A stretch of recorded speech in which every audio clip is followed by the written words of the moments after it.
Daddy's the best driver in the world. Okay, John, learn signal maneuver. Congratulations, Mr. Hurst, you passed your test. He says it's the other inexperienced drivers you have to look out for. Okay, John, you can have the car, so I'll sit back on it. Relax now. Have passed my test. Mummy says the more you do something, the better you become. Oh, I'm fine. I've only had a couple of drinks. And Daddy's been driving for ages and ages. Give me the keys, Ben. Give me the keys. That's why she always lets him drive.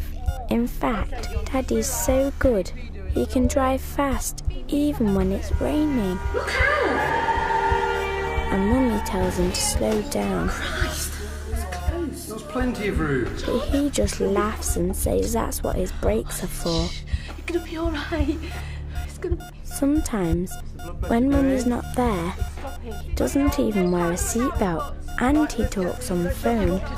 But Daddy says that's our secret, because if Mummy found out, she'd be cross. Mummy often gets cross with Daddy in the car. No response. I think we've lost him. I think Mummy's cross with him now.